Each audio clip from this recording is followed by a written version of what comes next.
Hello, welcome back. It's me, Ben Granoff. I'm a cartoonist and educator in New York City, and I love talking about comics. The joyful celebration of visual storytelling is what we're here for. And today, it's Lionel Feinegger. Wowie wow. So excited to share this. Love this stuff. I found this stuff for the first time in this book, which I got when I was about, I think, 11. Look closely, you'll see my name and my phone number from when I was a boy written up here. This is a totally seminal book for me. It showed me everything from McKay and George McManus. Here's a peek at Lionel Feinegger right there. The Kinder Kids. Here's McManus. This had a big impact on me. Crumb is in here. Saw Crumb the first time at 11. Eisner. A lot of interesting stuff.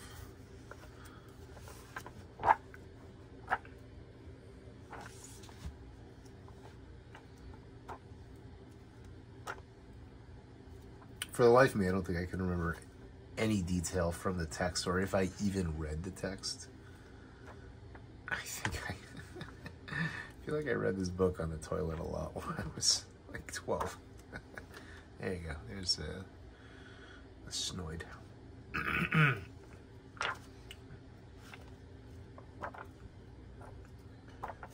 What a book. You can bury me with this book.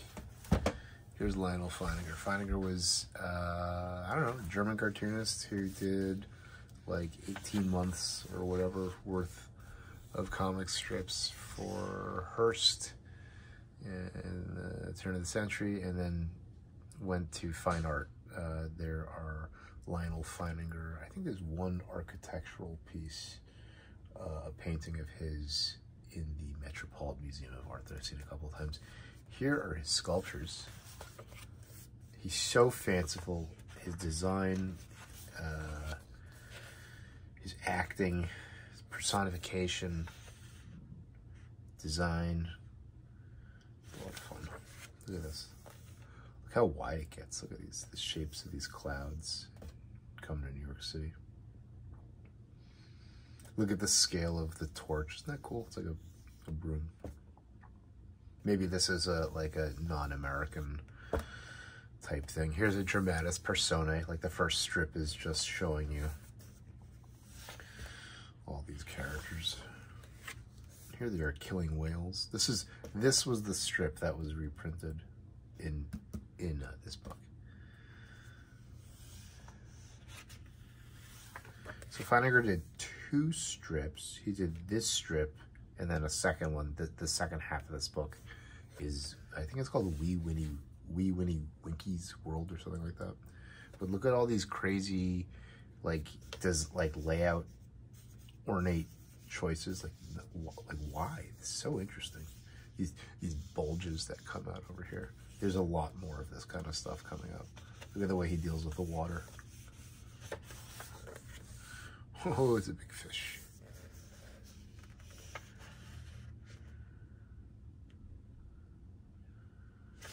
What, you know, in the comments, correct all the mistakes I'm making. I wish I could. 1907? Yeah. There you go. 1906 Chicago Tribune. They go right inside the fish that they cut open. Oh, this is great. Hot air balloon. I'm always down for hot air balloon comics. I wrote in a hot air balloon one time about crazy story. I should make a comic about that one time. It was so funny. Look at the wonderful motion as they get into the storm. This is maybe one of my favorite single pages of comics of all time. Grays and the orange and the lightning bolt, the cat and all these ropes and the anchor. Just like great movement. I love it. Look how wide this one gets.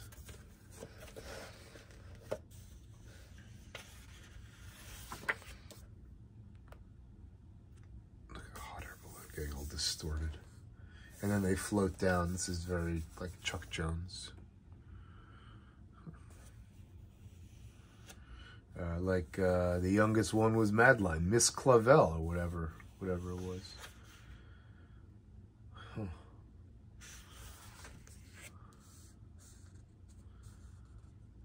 Okay, so here we're getting, this is like Matt Wagner, Devil by the Deed design flourishes on this one. Interesting. Oh, these.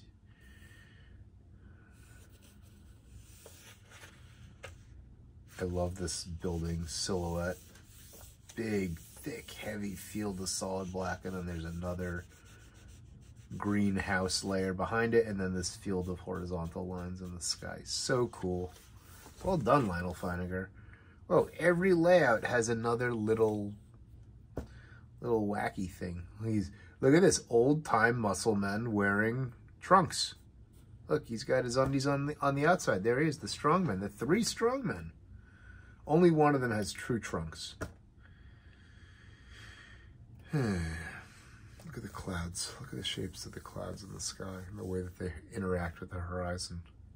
Oh, Lionel Feininger, you've done it again. It's like you know, very German expressionism.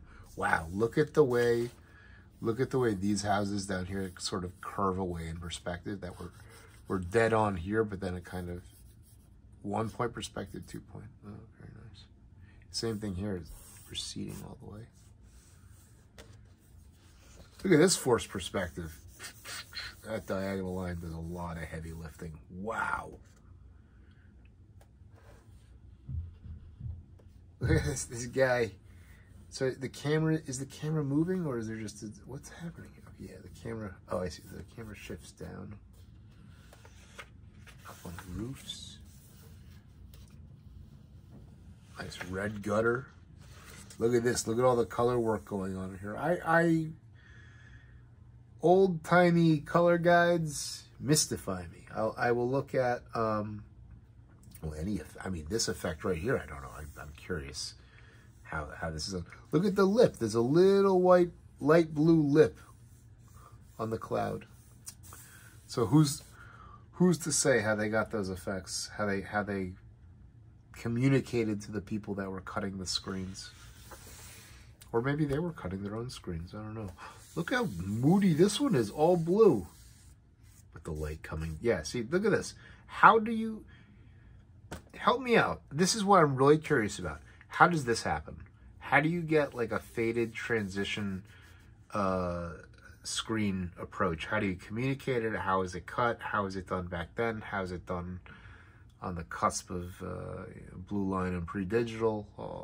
I'm very curious to know these things. Look at there's just a little bit of black in this to give it that dungeony, shadowy feel. Look at this. Look at the reflection of the moon in the haze. The clouds eclipsing the sun, and then the setting sun reflected in the water. I haven't looked at this in a long time. It's like seeing it. It's like seeing it for the first time. It's like seeing all these books. It's like seeing them for the first time. Look at this. The red plate slipped, and so everything is off register. It has this really cool, great. I mean, everything should be off register. Oh man, look at these Triforces. So cool. It gets more and more ornate by the week. Here's a chaotic hotel room dinner. And then what is this? The flying machine, my goodness. Yeah, look at these, what is going, what did I say? Devil by the Deed, Matt Wagner. Looks just like it.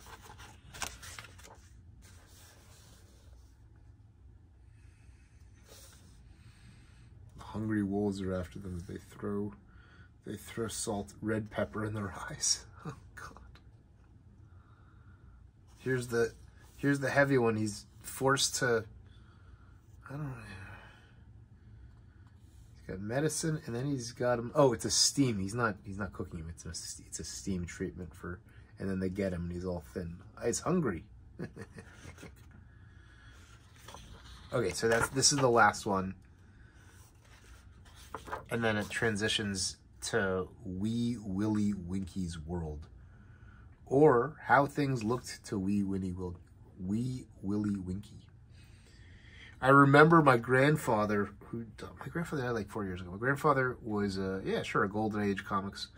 enthusiast of a sort, and he let that enthusiasm be rekindled through me to an extent.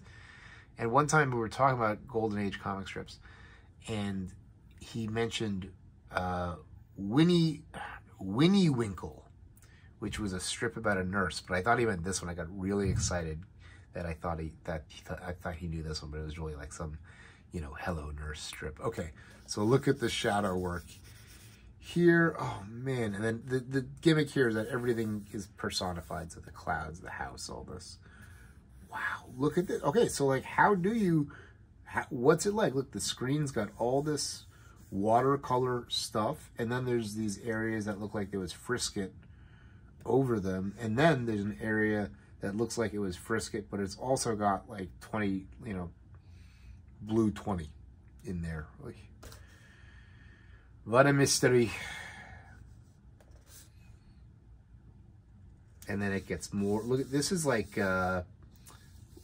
Procol Harum, like 1970s poster design,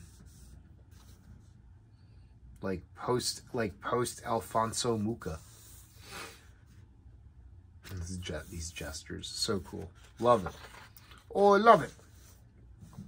And look, he throws the rock in, and then the ripples makes the puddle happy. Oh God. See, this is it's all comics. If it's got words and pictures and design, it's in storytelling, it's comics. It doesn't matter what you call it, it's still comics. Oh boy. Wow, look at the gestures coming off of here. It gets more. 1908. The yawning.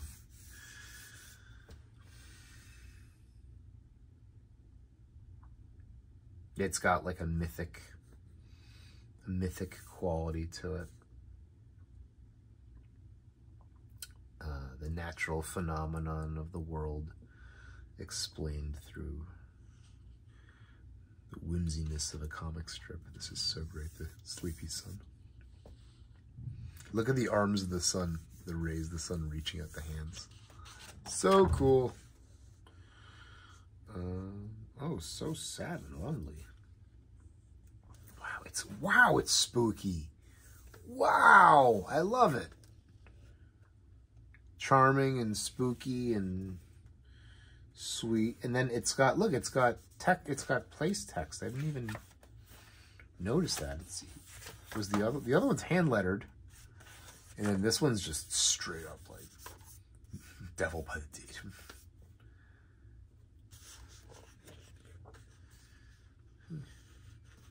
The mice, the red-eyed mice. Wow, so moody. But wait, there's more. This is great comics. 1907. Can you believe it? Just block of text. And then a 4-panel sequence of the sunset down here. Excuse me. This might be the best. This might be my favorite in the book. I don't think I've ever, I don't remember seeing this. Yeah, like when you can see the watercolor brush mark guides, and it looks like a Winsor McCay, but less, you know, or more. I don't know. Wow. I think I prefer this to McCay. There's something about how almost like Gabriel Bott, how like the rounded shapes like are obligated to take on geometric qualities. Like it should be round, but instead like a Kevin O'Neill kind of thing, where it's like you just will work in like geometry and angles like any which way we can. Oh, look at this beautiful orange sliver. Oh man, this might be some of the most interesting, like, this is from 1906. That is crazy. Golden Age coloring I could think of. And then he signs it, your Uncle Feininger.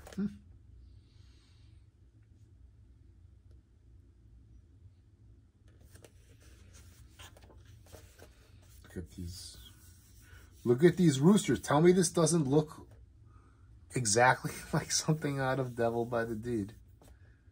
Oh man, the bowls in the head personified.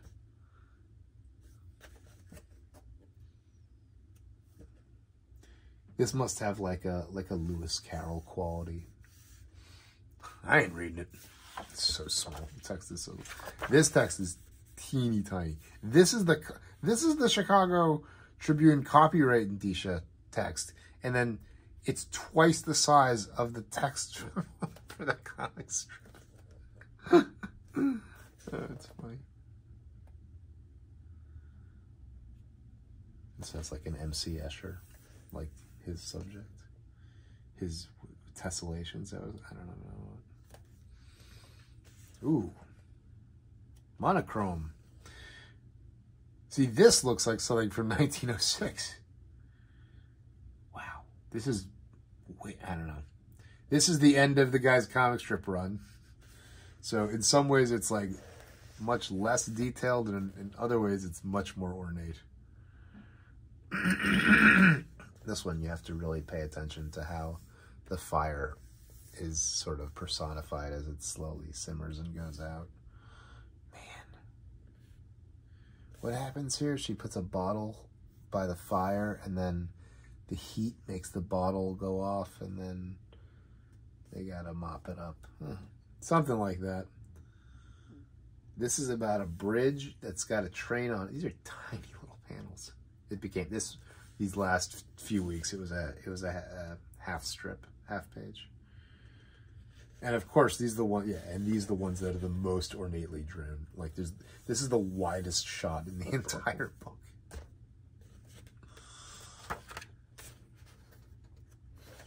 Ooh, this looks nice, the two colors.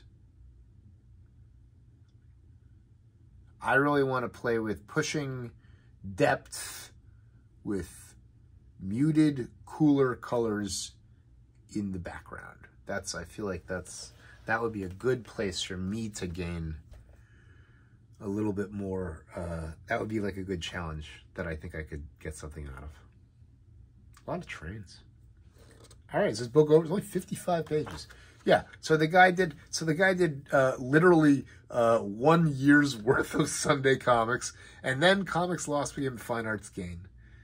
And then this is the only painting in here, but you can definitely see like the connection between these figures and faces and designs, and wow, look at this texture on the cobblestone. That's really nice. The one that's in the Met is not does not look like this. It's much more, it's architectural and it's more ethereal. It almost looks like an airbrush piece, but it's not.